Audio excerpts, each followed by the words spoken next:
오늘은 이 죄의 참혹한 결과라고 하는 주제로 말씀을 전하겠습니다. 이 4장, 5장 전체가 사실은 하나의 주제인데 오늘 4절까지 읽었습니다. 제가 오래전에 한 20년 전에 벌써 한 20년 됐네요. 미국에 맨 처음에 가서 차를 몰고 이제 가는데 그 미국에는 원웨이가 많아요. 원웨이. 양방향으로 차가 보통 다니는데 한 방향으로 일방으로 가는 일방 통행이라 그러죠. 일방 통로가 굉장히 많습니다. 차가. 그래서 맨 처음에 이걸 잘 몰라가지고 차가 또 많이 다니는 길은 금방 아는데 차가 조금 다니는 데 있어요. 잘 안 다니는데. 글로 제가 이렇게 원웨이를 거꾸로 간 거죠. 몰라서 이렇게 틀다가 이쪽은 원웨이고 또 하나 더 가면 원웨이가 아니고 이런 데가 많기 때문에 알아야 돼요. 그 판매를 못 보고 그냥 원웨이를 거꾸로 들어간 거죠. 저는 몰랐죠. 차는 안 오고 반대쪽에서도. 그 이제 이렇게 가는데 길거리 가던 사람들이 막 제 앞에 나와서 막 미국에서 막 이러고 막 이러고 막 저 사람들이 왜 그러나 그렇지 막 이러고 난리가 난 거예요. 왜 이 거꾸로 가면 대형 사고가 나잖아요. 막 이상한 평상시에는 안 하는 막 이상한 행동을 막 보는 사람마다 막 해가지고 딱 보니까 이게 내 거꾸로 왔구나. 계속 갔으면 어떻게 됐겠어요. 무시하고 빵에서 어디 가서 빵했을 텐데 얼른 깨닫고 쫙 해가지고 원방향으로 왔던 그런 생각이 납니다. 오늘 말씀을 이렇게 준비하는 중에 이 생각이 나요. 딱 여기 맞는 이야기예요. 맞는 이야기. 오늘 우리 읽어보면은 이게 도대체 뭐야? 그런 생각이 들어요. 하나님 말씀을 읽었는데 하나님께서 에스겔에게 이렇게 하라고 시키는 세 가지, 크게 나누면 세 가지인데 오늘 저는 이제 네 가지로 나누었어요. 하나 일종의 모노드라마입니다. 모노드라마. 아까 그 사람들이 막 저한테 와서 막 거꾸로 가고 따지고 막 이러고 이상한 행동을 자기도 모르게 한 거죠. 이걸 막으려고 그렇게 한 것처럼 하나님께서 에스겔에게 모노드라마를 시키는데 이상한 모노드라마를 3편 하도록 사람들 앞에서 혼자 하는 게 아니에요. 지금 사람들이 볼 수 있도록 그것도 아주 희한한 모노드라마 3개를 하도록 그렇게 에스겔에게 이야기합니다. 그 목적은 뭐냐면 지금 잘못된 길로 들어와가지고 죄악의 길로 들어와서 이제 계속 가다가는 충돌해갖고 다 죽기 일보 직전에 있는 이스라엘 백성들을 구원하기 위해서 당신들이 지금 너희들이 지금 어디로 가고 있다고요? 거꾸로 가고 있다고. 하나님이 기뻐하시는 길로 가야 되는데 죄악의 길로 가고 있기 때문에 그 길로 계속 가면 하나님의 심판을 받아 망한다는 것을 알려주라는 거예요. 알려줘야 되는데 말로만 해서는 안 들어요. 이 사람들이 깨닫질 않아요. 제가 차를 거꾸로 몰고 가는데 그래서 지나가면서 말로 하면 제가 알아들을까요? 영어도 잘 못하는데 들리지도 않고 못 알아들어요. 이걸 막으려니까 그 사람들이 와서 막 이상한 막 행동을 하고 막 이러잖아요. 말로 안 들으니까 모노드라마를 하게 하세요. 그래서 이 세 가지의 그 희한한 모노드라마를 하게 하십니다. 이 죄라고 하는 게 오늘 얼마나 참혹한 결과를 우리에게 가져오는가를 이 말씀이 보여줍니다. 우리에게 죄가. 여러분 우리 사람 안에 병이 있으면 그렇잖아요. 멀쩡해 보이고 건강해 보이는데 오늘 병원에 가서 건강검진을 받다 보면 여기 암이 있다 그래. 내가 무슨 아무것도 없는 것 같은데 병이 없는 것 같은데 그런 얘기를 한 사람이 많아요. 그 병에 와서 이 암 수술할 때 내가 뭐야 하나도 안 아픈데 왜 내가 이렇게 중병에 걸렸다 그러지? 근데 그 안에 자기 건강한 것 같은데 안에 뭐가 있어요? 자기를 생명을 갉아먹는 암세포가 있는 거예요. 모르는 거예요. 자기 건강한지 알고. 이걸 내버려두면 어떻게 돼요? 점점 몸을 다 퍼져서 죽어요. 이 죄가 이렇게 무서운 겁니다. 여러분. 죄가 내 안에 들어와서 그게 방치되어 있으면은 그게 점점 영적인 암세포예요. 점점 퍼져요. 하나님에 대한 사랑 이런 게 식어가고 예배 같은 게 점점 관심 없고 지루해져가고 하나님이라는 게 싫어지고 이게 암이 퍼지면 몸이 병드는 것처럼 이 죄악이 자꾸 퍼지면서 나의 모든 하나님에 대한 신앙을 무너뜨려버려요. 다 무너뜨려. 그래서 이 죄의 문제를 해결받아야 됩니다. 죄의 문제를 해결받아야 돼요. 저도 오래전에 병원에 가기 제일 싫어하는 사람인데 우리 사람이 끌고 가다시피 해가지고 가서 이제 이 전체 이 검진을 받아본 적 없어요. 아직도 그냥 있잖아요. 간단한 검사 받는 거, 뭐 피 검사, 소변 검사, 심전도 뭐 이런 거 있어요. 그런 것만 검사했는데도 뭐가 나오냐면 고혈압, 그 다음에 고지혈. 나 환자 아닌 줄 알았는데 환자래요. 약 먹어야 되는데 내가 뭐 환자야? 약 먹어야 돼. 혈압. 진짜 자니까 150 넘어가고 막 이게 뭐라는 고혈압을 내버려 두면은 이게 다 이게 들어가가지고 합병증이 일어나고 심장을 다 망가뜨리고 장기를 다 망가뜨린다는 거예요. 이걸 고혈압이 문제가 아니라 이 큰일 난다는 거예요. 나중에. 이 고지혈을 이거 콜레스테롤 쌓이는 걸 내버려 두면은 혈관에 자꾸 파이프에 이게 이물질이 쌓여가지고 피가 원활히 안 흐르게 돼가지고 이게 나중에 뇌 쪽에서 막히면은 뇌경색이 일어나고 뇌졸중이 일어난대요. 인생 끝난다는 거예요. 치료받아야 된다는 거예요. 그래서 그 약을 하루에 3알씩 먹습니다. 제가 몇 년 전부터 혈전약, 콜레스테롤 약, 그다음 고혈압 약 이렇게 3알씩 먹어. 야, 벌써 이 약 먹고 사는 신세가 됐나? 지난주에 저희 집사람 병원에 있는 김에 한번 다시 피 검사하고 찾아갔더니 의사가 칭찬받았어요. 피가 깨끗하네요. 그래. 피가 깨끗하네요. 약을 잘 먹었더니, 약을 잘 먹고 축구를 열심히 했더니 피가 깨끗해졌어요. 기분이 좋더라고요. 그 약을 잘 먹었다 그랬더니 약발이네요. 그래, 약발이네요. 그래서 약을 또 이만큼 지어줘요. 3달치 지어주는데 약이 이만큼이에요, 이만큼. 그럼 싸가지고, 예? 그걸 가지고 와요. 이 치료를 받으니까 의사의 말을 듣고 아내가 병자구나. 그래서 그가 처방한 대로 약을 먹으니까 병이 낫고 건강해지는데, 그런 말을 거부하고 거절하고 처방을 받지 않고 약도 안 먹고 자기 맛대로 하면 어떻게 돼요? 수술을 하라는데 수술 안 하고 그러면은 이게 퍼져서 죽는 거예요. 오늘 말씀이 그런 말씀이라고 보면 됩니다. 하나님께서 애쓰게 너무 자기 사랑하는 백성이 죄 짓고 죽음의 길을 가는 거예요. 죄는 곧 하나님 심판을 가져올 수밖에 없어요. 근데 안 들어. 말로 안 들어. 그러니까 이 에스겔을 보내서 오늘 여기 나오는 이상한 행동을 하게 하는 거죠. 상징적인 막 드라마를 혼자 막 판토마임을 막 하게 해가지고 이스라엘을 깨닫게 해요. 이들이 이 말을 듣고 하나님께로 돌아오면 살 것이고, 그래도 듣지 않고 계속 걸로 가면 죽을 것입니다. 오늘 이 말씀인데, 제가 그래서 오늘 이 말씀을 가지고 죄의 심각성과 하나님의 은혜에 대해서 좀 말을 하려고 하고, 또 하나는 이들을 살리기 위해서 온 몸으로 하나님 말씀을 증거하는 에스겔, 두 가지를 좀 집중해서 말씀을 드리려고 해요. 오늘 깨닫는 은혜가 있기를 주의 이름으로 축복합니다. 깨닫는 게 은혜입니다. 다른 게 은혜가 아니에요. 하나님 말씀이 들려지고 깨달아지고, 그게 나에게 하는 말씀으로 들려질 때 은혜 받는 거예요. 그게 오늘 그런 은혜가 있길 바랍니다. 자, 첫 번째 모노드라마. 성경이 다 있기 때문에 간단하게 제가 설명하겠습니다. 자, 첫 번째 모노드라마는 1절에서 몇 절까지 있어요? 3절까지 있습니다.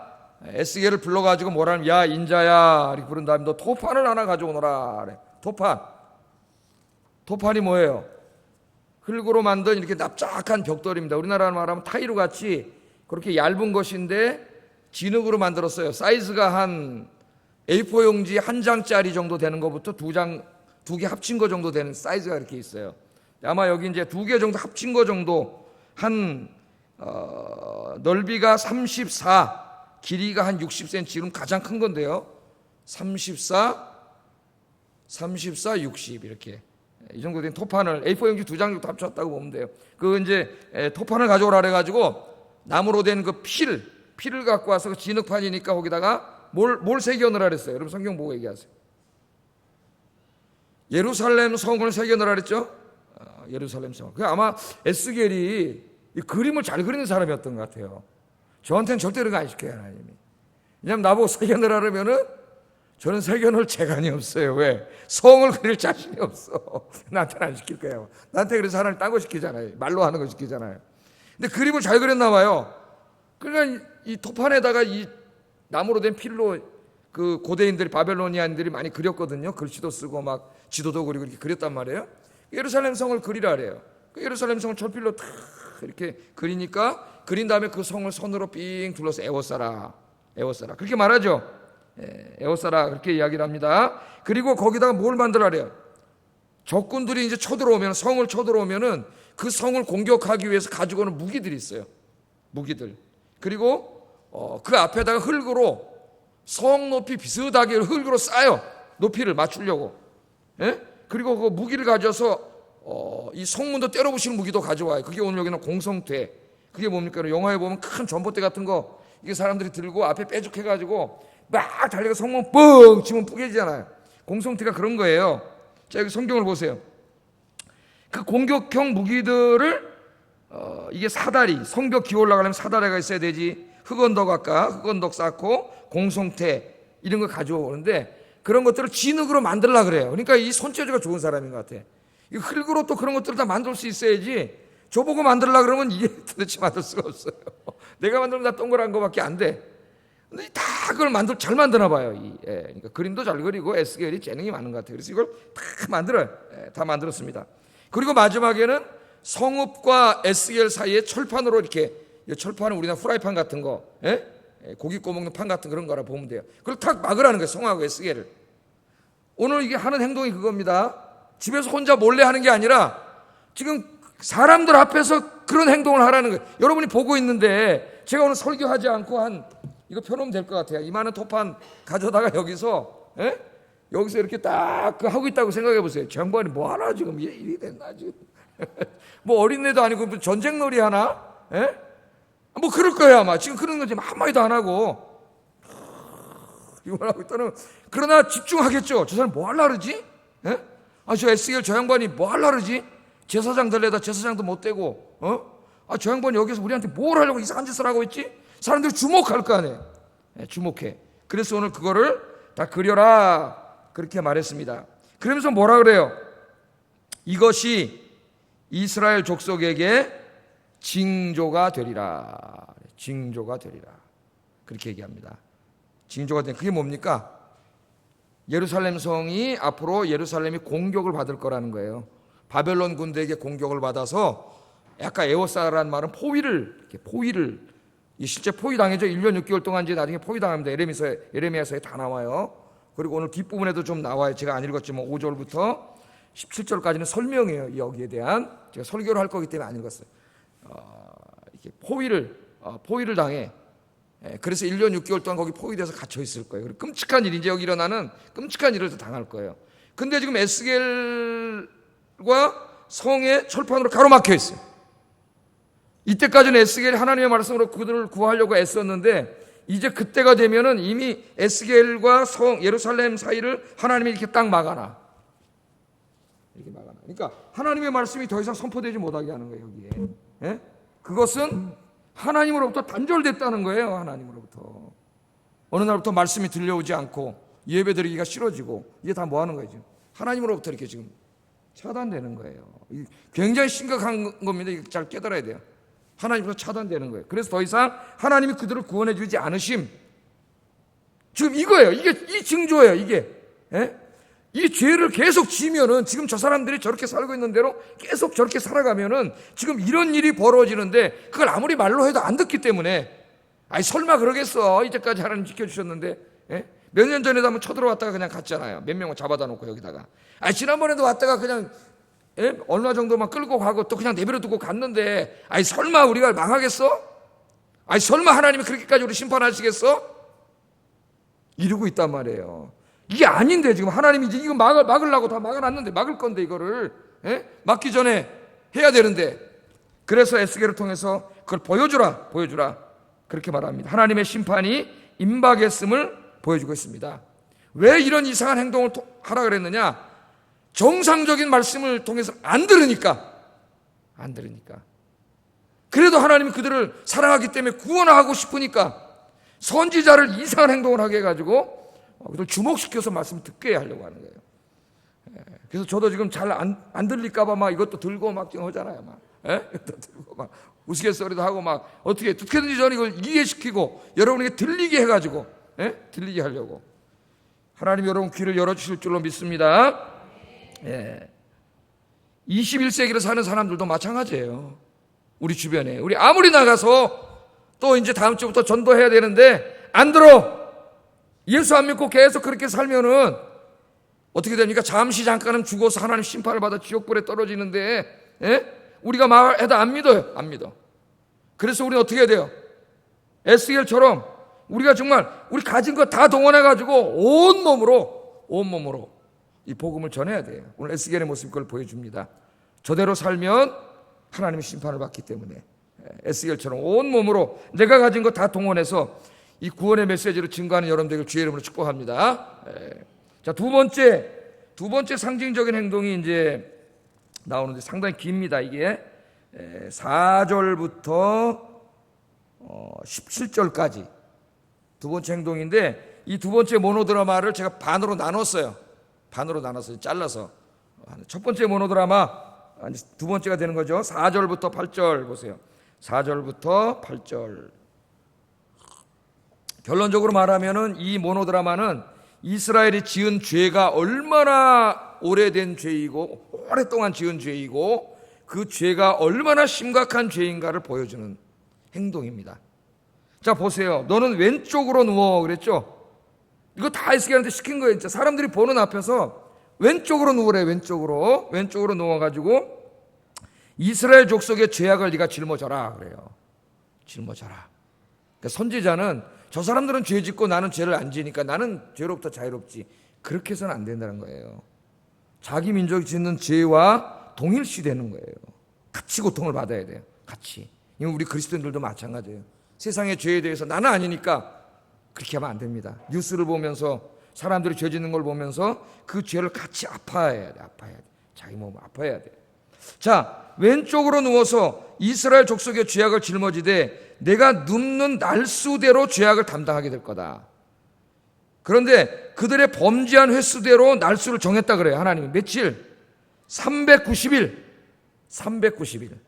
390일 동안 왼쪽으로 누워 있으라 합니다.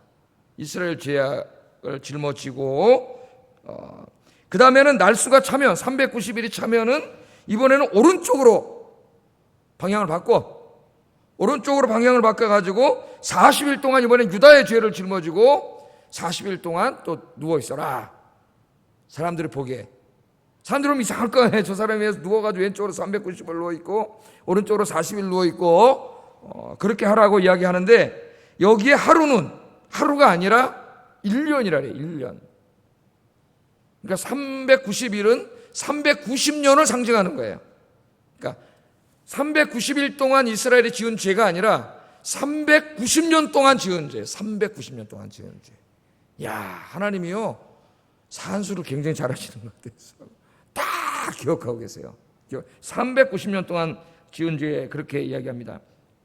저희 사람 요새 좀 이쪽을 수술해가지고 이쪽으로밖에 못 자는데 몸이 굉장히 불편하다 그래요. 왔다 갔다 자야 되는데 잠을 잘 못 자. 그까지 그 하루 이틀 자는데도 힘든데 왼쪽으로 누워서 390일을 그렇게 해라, 이렇게 이야기하고 있습니다. 자, 이거는 그냥 하루 24시간 390일 동안 계속 누워 있으라는 말일까요? 이렇게? 네? 바깥에 나가 사람들이 그럼 뭐 390일 잠도 안 자고 24시간 하루 390일 보고 있을까요? 그런 말은 아닌 것 같아요. 보니까 그런 말씀은 아닌 것 같고, 또 여기 밑에 보면 그 기간에 떡을 만들어서 먹으라고 말씀하시기 때문에 왼쪽으로만 누워 있는데 어떻게 떡을 만들어 먹어요? 그러니까 하루 종일 24시간 누워 있는 건 아니고 어떤 정해진 시간에, 사람들이 많이 모이는 곳에 정해진 시간에 그 시간만큼 사람들이 볼 수 있도록 가서 그런 행동을 하게 한 것 같아요. 왼쪽으로 누워가지고 몇 시간 동안 이렇게 누워 있도록 390일 동안 계속 그렇게 했습니다. 여기 390일은 곧 390년이라 그랬죠. 390년 동안 이스라엘이 지은 죄니까 이게 좀 해석하기가 어려워요. 이게 무슨 말인지 뭐 의견이 분분합니다. 그런데 그래도 가장 가능성 있는 것은 솔로몬이 하나님의 성전을 져가지고 봉헌할 때부터, 봉헌하는 날부터 이 남유다가 완전히 하나님의 백성들이 멸망하는 587년까지의 기간이 대략 한 390년 정도 돼요. 390년. 그러니까 솔로몬이 이제 이 백성들을 성전을 짓고 하나님을 예배하는 백성으로 만들겠습니다 하고 봉헌을 한 그날부터 죄를 너무 많이 져가지고 587년에 완전히 바벨론에게 이제 멸망하잖아요. 이 전체 이 유다가 다 멸망할 때까지의 390년 동안 지은 죄, 그것을 네가 짊어지라는 거예요. 네가 짊어져라. 40일은 뭐 또 따로 남유다가 지은 죄가 아니라 그 죄의 결과로 40년 동안 이제 이 상징적인 숫자입니다. 이 택하신 백성들이 바벨론에게 포로로 되어 있는, 원래는 70년이죠. 근데 그 상징적인 40년이라는 기간으로 그렇게 만들어서 그 형벌의 기간이에요. 형벌의 기간, 하나님의 징벌의 기간, 그거를 보여주는 거예요. 그런 행동입니다. 여기 나오는 행동이. 그래서 40일은 또 오른쪽으로 그렇게 누워 있어요. 지금 에스겔이 어떻게 하고 있어요? 매번마다 온몸으로 자기의 고난과 고통을 다 감수하면서, 사람들이 미친놈이라 할지도 모르는데 온몸으로 하나님의 말씀을 지금 보여주고 있는 거예요. 너희가 회개하지 않으면 이렇게 되고 이 죄가 얼마나 큰 죄인지, 너희의 죄가 390년 묵은 죄라는 거예요. 여러분, 390년 묵은 죄. 여러분의 죄는 몇 년 묵은 죄예요? 우리 인류의 죄는, 여기 중요한 말씀의 메시지가 있어요. 우리 인류가 지은 죄는 아담부터 지은 죄, 아담부터 지은 죄. 390년 지은 죄 때문에 이 지금 이스라엘이 당할 이 하나님의 형벌이 무시무시합니다. 이 앞으로 이제 계속 나오는데, 예? 그럼 아담서부터 지금까지 인류가 지은 죄가 지금도 죄를 짓고 있고, 이 밤에도 지금 죄를 짓고 있고, 밤마다 이 대한민국 서울의 음탕과 음란과 엄청난 죄가 매일 지어지고 있는데, 이 죄에 대한 이 하나님의 형벌은 얼마나 무서운 형벌이 되겠어요? 여러분, 제가 이제 나중에 결론을 지을 거예요. 이 죄값을 우리가 다 받아야 됩니다, 여러분. 형벌을 받아야 돼요. 그런데 여기서 여러분, 지금 이 상징적인 행동을 하는 이 에스겔의 원래 직책이 뭐예요? 제사장이잖아요, 제사장. 30세가 돼서 제사장이 돼야 되는데 지금 끌려와 있기 때문에 제사장 노릇을 못해. 하나님 대신 파수꾼으로, 선지자로 세웠지 않습니까? 그러니까 지금 이 제사장이라는 걸 하나님이 기억시키시고, 예? 이걸 아는 게 중요해요. 이 제사장이 뭐 하는 사람이에요?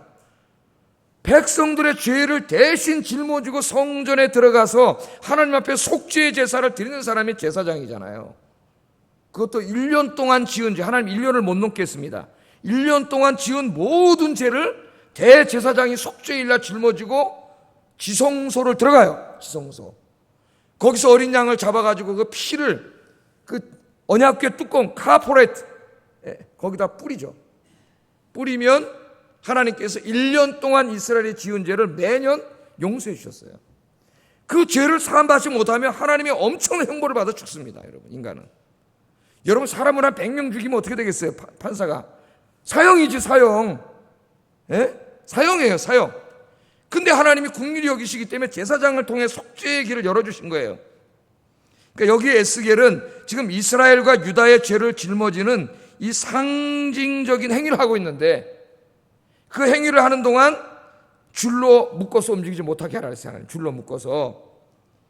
에스겔은 민족의 죄를 자신의 몸에 끌어안고 이스라엘을 대신해서 지금 뭐라고 했어요? 고통을 당하면서, 자기 고통을 당하고 있어요. 그러면서 너희의 죄가 390년 묵은 엄청난 죄라는 걸 저들에게는 보여주고, 그 죄를 자신이 제사장으로서 짊어지고 있습니다. 여러분, 얼마나 힘들었겠어요? 390일 그렇게 누워있고, 한 개인적으로, 여러분, 얼마나 힘들었겠어요? 우리는 이 모습 속에서 우리 아담부터 지금까지도, 아니 인류가 존재하는 한 날까지 짓게 될 그 인간의 모든 죄를 짊어지시고 우리 대신 고통당하신 예수님의 모습을 어렴풋이 보게 됩니다. 어렴풋이. 구약에는 확실히 몰랐겠죠, 뭔지. 그러나 하나님께서 이 엄청난 죄의 문제를 우리 인류에게 다 내리지 않으시고 외아들에게 내리심으로 우리를 구원하실 것이라는 것을 이 에스겔의 고난을 통해 어렴풋이 보여줘요. 그래서 에스겔 전반부는 엄청난 하나님의 심판의 메시지가 많지만 후반부로 가면은 소망과 구원의 메시지예요. 그래서 기독교는 희망의 종교예요. 소망의 종교예요. 우리 인간을 바라보면 소망이 없습니다. 우리는 예수 믿는다 하면서도 죄를 짓는. 예? 그러나 하나님 바라보면 소망이 있어. 주님이 우리를 사랑하셔서 이미 그 죄의 문제를 다 해결해 주셨어요. 할렐루야. 저와 여러분은 그 은혜로 구원받은 줄을 믿습니다. 이 부분을 이따 우리 결론 부분에 다시 한번 좀 조명해 볼 거예요. 뿐만 아니라 우리는 에스겔에서 뭘 배워야 됩니까? 우리는 구원받은 하나님의 자녀가 됐습니다. 죄사함 받았어요, 우리는. 그래서 이제는 여러분이 뭐라 그랬어요? 하나님이 너희가 왕 같은 제사장이 됐습니다. 제사장. 그래서 이 종교 개혁 시대에 마틴 루터가 만인 제사장이라고 하는 주장을 했어요. 만인 제사장. 그래서 사제 앞에 가서 나의 죄를 고백하는, 그 뭐라 그래 이거? 이것도 생각이 안 나네 갑자기. 왜 이러죠? 죽을 때가 됐는데 진짜. 말 고해성사. 아유, 여기다 안 써오면 생각이 안 나네. 고해성사 할 필요 없다는 거죠. 그 인간인데 인간 앞에 가서 무슨 우리가 가서 죄를 고백을 해요? 고해성사를 해요. 누구한테 직접 하면 돼요, 여러분이? 우리 하나님께. 그래서 히브리서 4장에 보면 하나님 앞에 담대히 나아갈 수 있게 해주셨습니다. 할렐루야. 그러다 보니까 문제가 생겼어요. 죄를 너무 가볍게 여겨요. 죄를. 그냥 가서 아이고 하나님 잘못했습니다. 또 그 다음에 가서 아이고 하나님 잘못했습니다. 이게 가톨릭은 자기가 지은 죄를 신부 앞에 가서 고해성사를 해야 되기 때문에 부끄럽잖아요. 일단 얼굴은 안 보여도. 어쩌면 조그만 성당에 목소리 들으면 다 알 것 같아. 여러분 제 고해성사 한다고 해도 커튼 쳐놓고 딱 앉아 여러분이 와서 목사님 제가 오늘 죄를 졌습니다. 여러분 목소리 들으면 다 알 것 같은데 누군지? 다 알 것 같은데요. 그럼 내가 여러분 지은 죄를 다 알고 있다고 생각해 보세요. 여기서 아유 저놈 인간죠. 이게 안 될 거 아니에요. 잘. 그죠? 그렇게 될 것 같아요. 우리 하나님 앞에 그러니까 못하는데 우리 하나님 앞에 가서 하나님이 그 은혜로 죄사하는 길을 열어주시니까 이게 너무나 고마운 일인데 감사한 일인데 그래서 우리가 죄를 더 안 져야 되는데 이 죄를 너무나 가볍게 여기고 그냥 막 마음대로 행동하다 아이고 하나님 잘못했습니다. 이게 너무 육체치면 안 된다는 거예요. 아셨죠?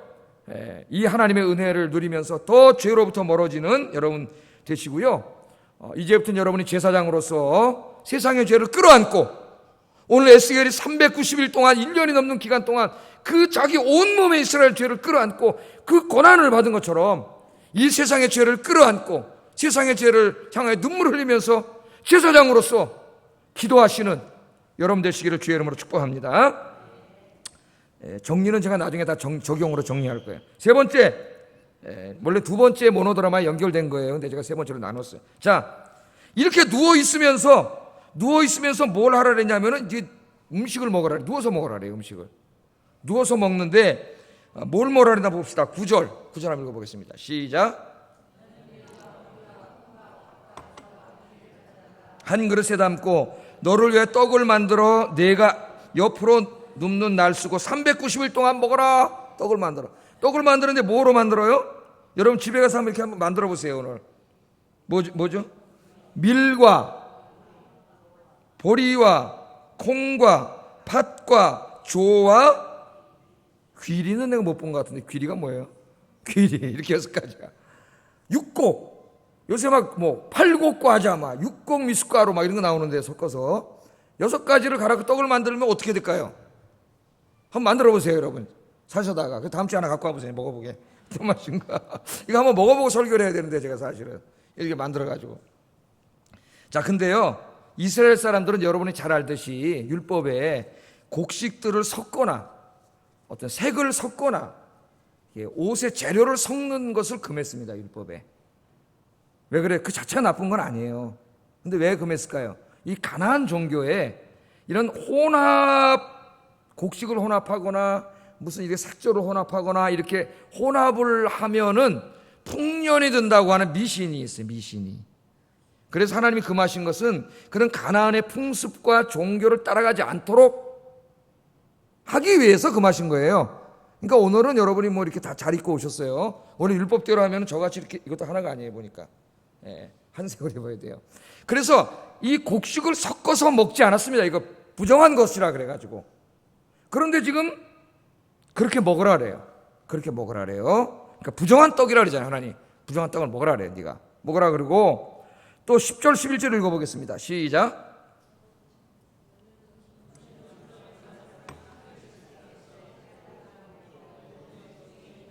피를 따라 마시라. 아멘.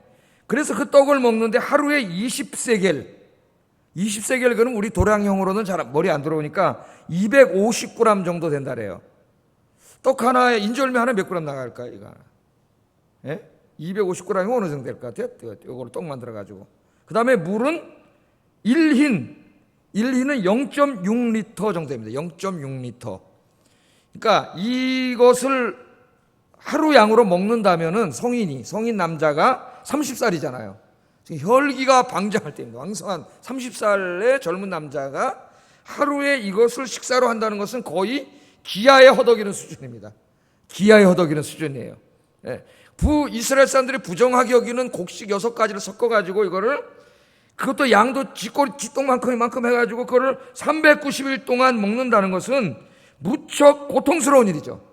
누워있는 것도 힘든데 먹는 것도 제대로 못 먹는 거예요. 그러니까 이거는 뭘 말하느냐? 이스라엘이 회개하지 않으면 바벨론 군대가 쳐들어와서 앞으로 포로를 끌려갈 것인데 그때의 그들의 이 생활이 감당하기 힘들 정도로 기아와 굶주림에 허덕이게 될 거라는 거예요. 그 죄악을 계속 지면은 결국 하나님이 이런 정치적으로만 망하는 게 아니라 경제적으로도 안 된다는 거예요. 그래서 이 밥 먹고 살기도 힘들게 된다는 겁니다. 기아와 굶주리게 될 거다. 그렇게 이야기하면서 16절 17절 읽어보겠습니다. 16절 17절 시작.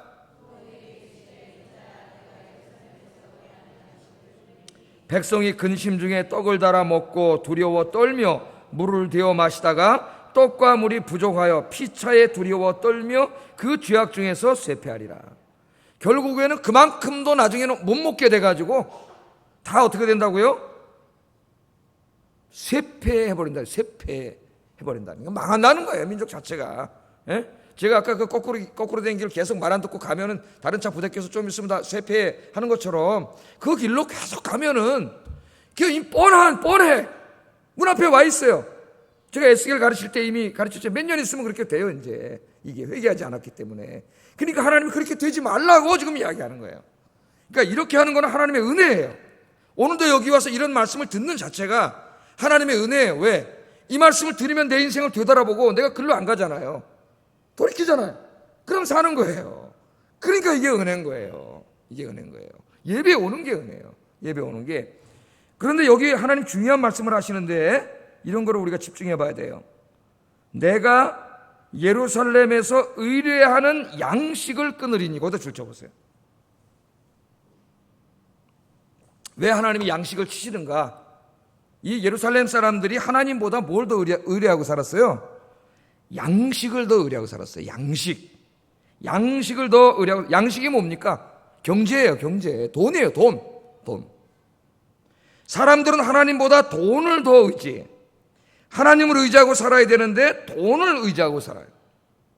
그래서 그 결과 우리 마음속에 하나님이 가득해야 되는데 하나님은 저 밑에 있고 돈이 여기에 와 있어요. 돈이 내 마음을 차지해 중심에.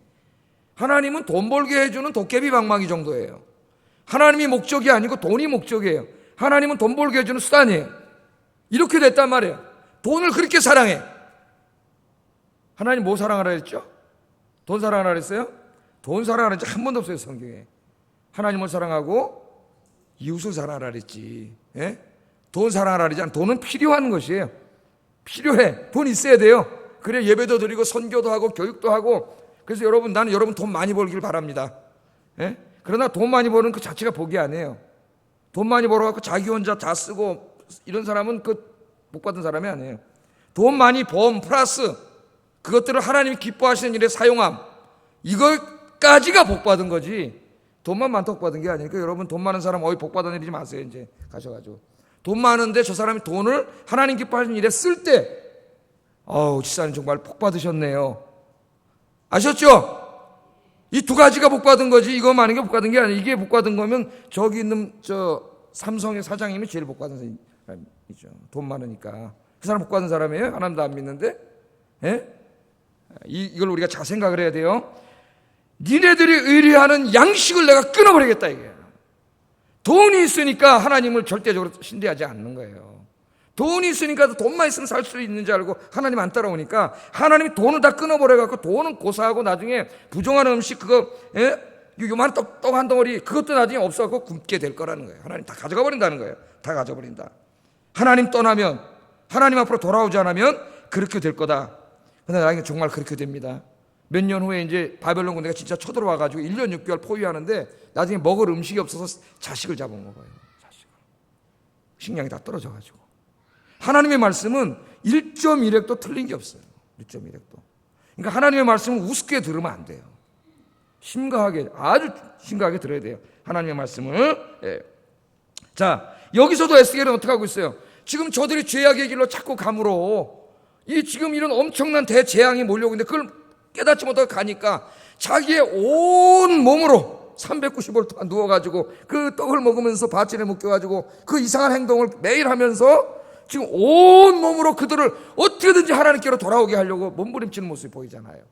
그리고 하나님은 그렇게 해서라도 그 사람들을 구원하려고 하는 그 하나님의 안타까운 마음이 여기 보이지 않습니까? 이런 걸 볼 수 있어야 돼요.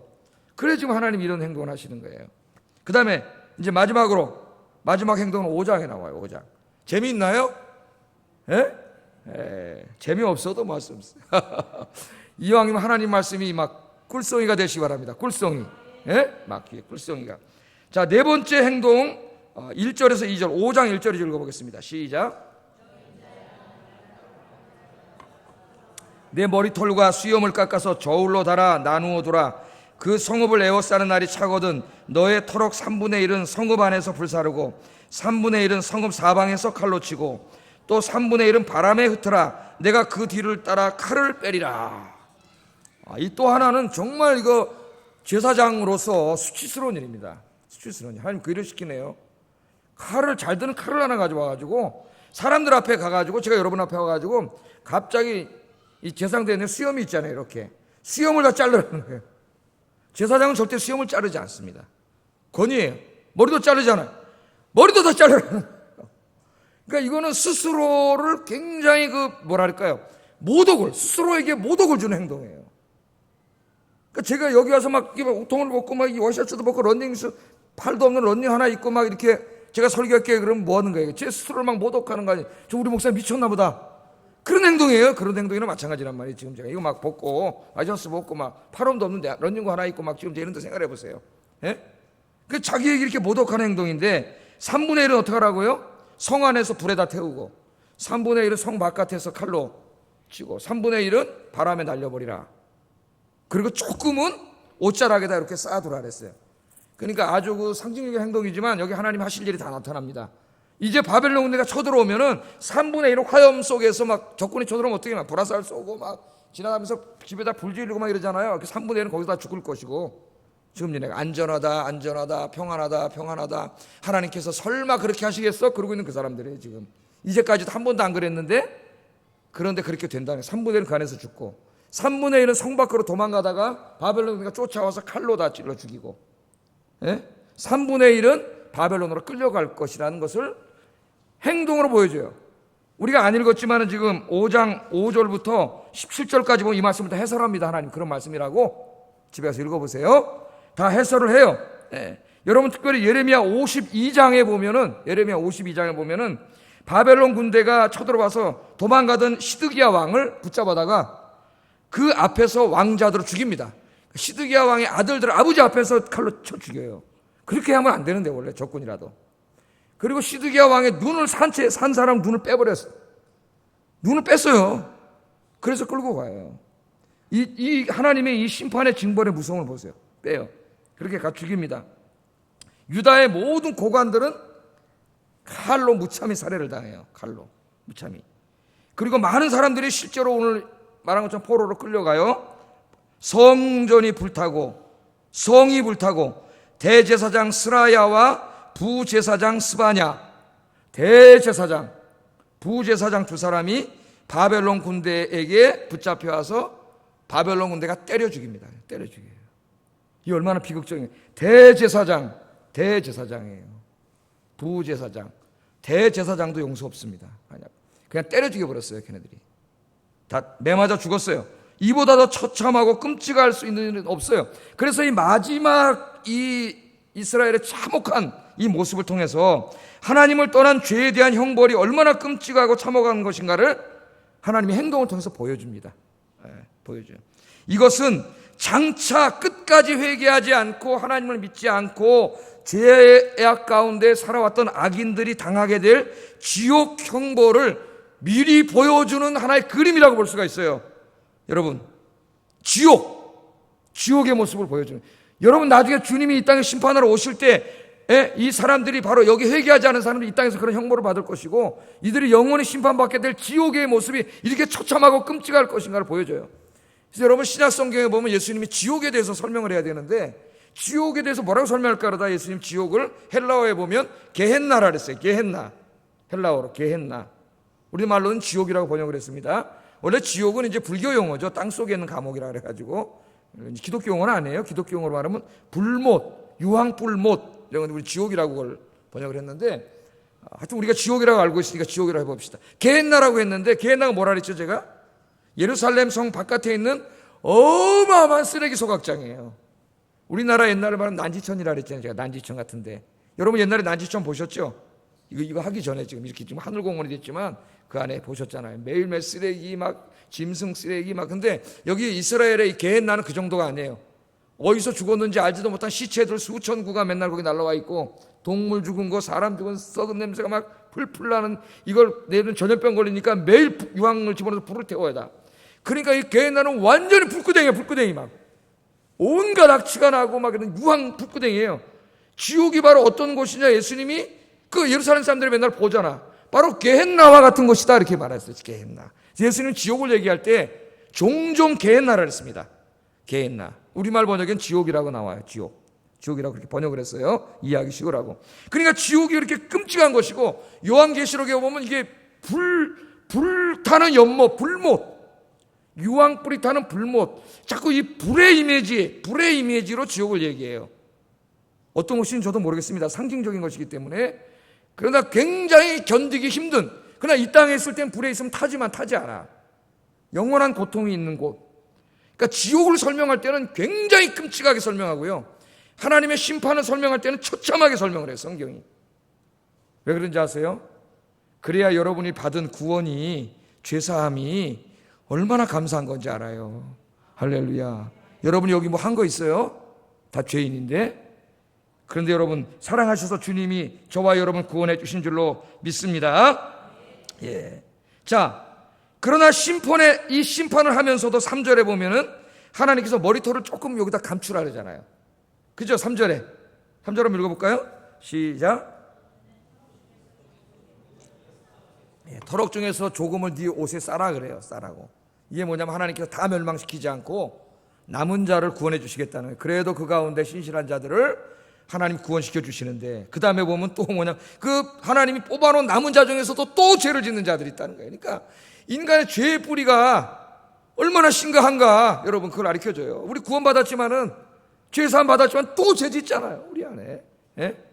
하나님이 제일 싫어하는 게 죄인데, 그래 하나님이 구원해준다, 남은 자들을 구원해준다. 그래서 하나님의 구원에 대한 말씀을 우리에게 보여줍니다. 자, 여러분, 제가 이 세 가지의 모노드라마를 네 편으로 나누어서 설명을 해드렸는데, 이게 뭡니까? 이스라엘의 죄의 심각성을 말해주고, 그 다음에 그 죄를 회개하지 않으면 참혹한 하나님의 심판이 있다는 것을 보여줘요. 하나님이 그걸 우리에게 말해주는 게 오늘 목표예요. 죄 짓고 회개하지 않으면 하나님의 준엄한 심판이 있다는 것이 4장과 5장의 중요한 메시지입니다. 그러나 그 가운데서도 아까 에스겔의 그런 상징적인 행동, 죄를 짊어진 행동을 통해서 구원의 길이 있음을 우리에게 보여줍니다. 자, 그러면 지금 에스겔이 에스겔서를 쓰고 2600년이 지났습니다.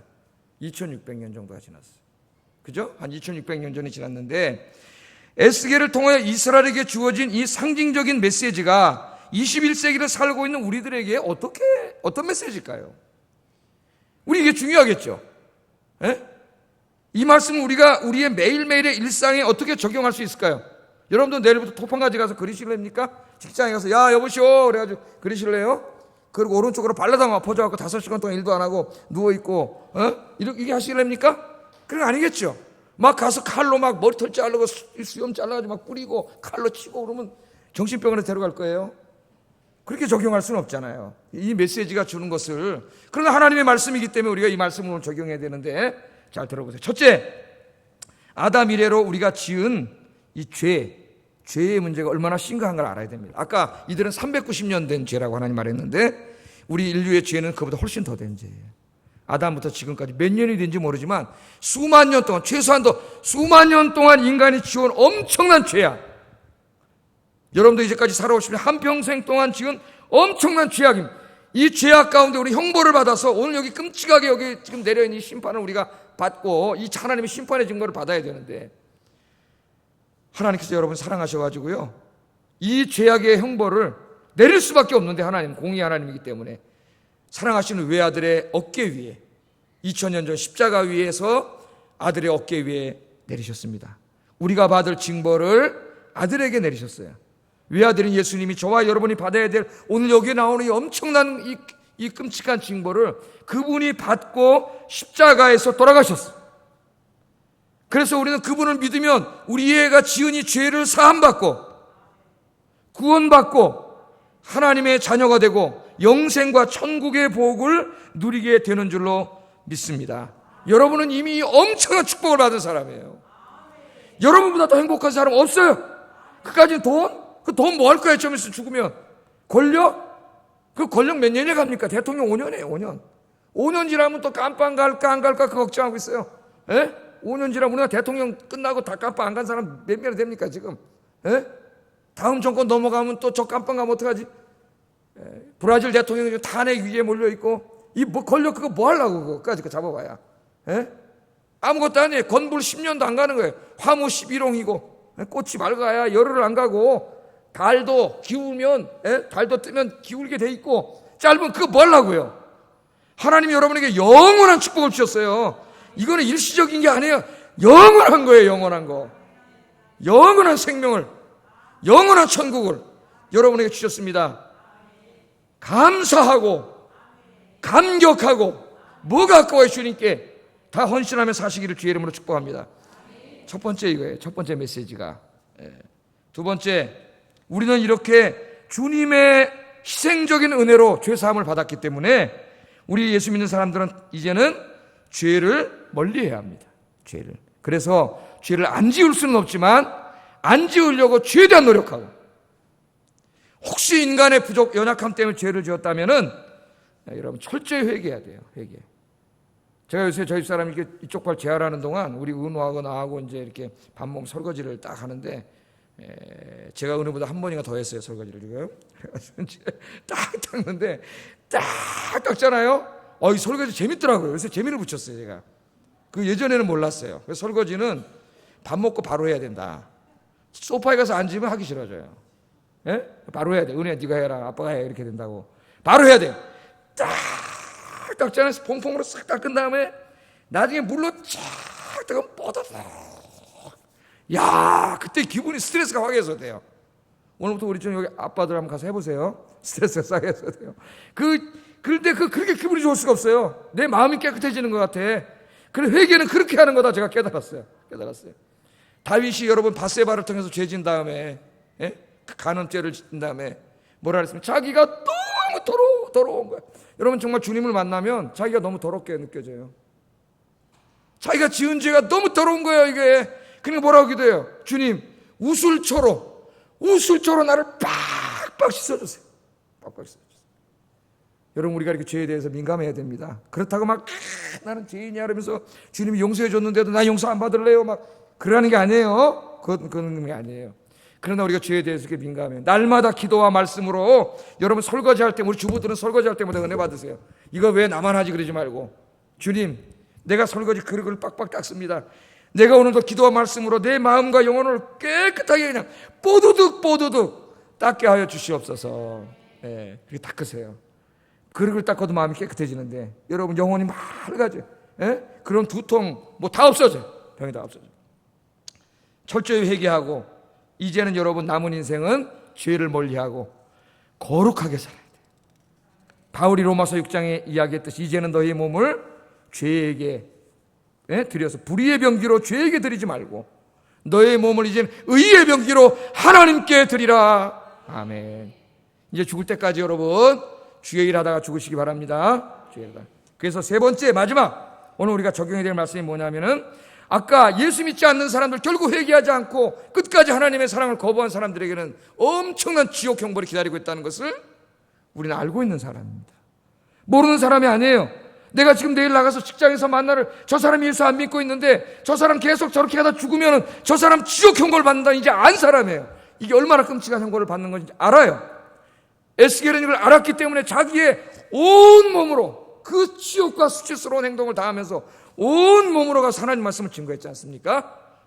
내일부터 여러분 세상에 나가서 이분들을 불쌍히 여기고 정말 여러분 온 몸으로 이 하나님의 구원의 기쁜 소식과 끝까지 거부했을 때 임할 엄청난 심판의 메시지를 증거하시는 여러분 되기를 주의 이름으로 축복합니다. 기도하겠습니다. 말씀을 생각하면서 기도하겠습니다. 주님의 크신 은혜로 지옥 형벌 받아야 될 나를 구원해 주신 것 너무 감사합니다. 하나님, 이 구원의 감격이 무디어지지 않게 하시고 이 감격과 감사가 아침마다 새롭게 하여 주시옵소서. 첫 번째 기도 제목. 두 번째, 하나님의 자녀, 죄사함 받은 자녀이니 철저히 죄를 회개하고 이제 남은 인생을 거룩하고 의로운 일에 드리게 하여 주시옵소서. 세 번째, 에스겔의 마음으로 내 온몸으로 전도하게 해 주시옵소서. 기도하겠습니다. 화면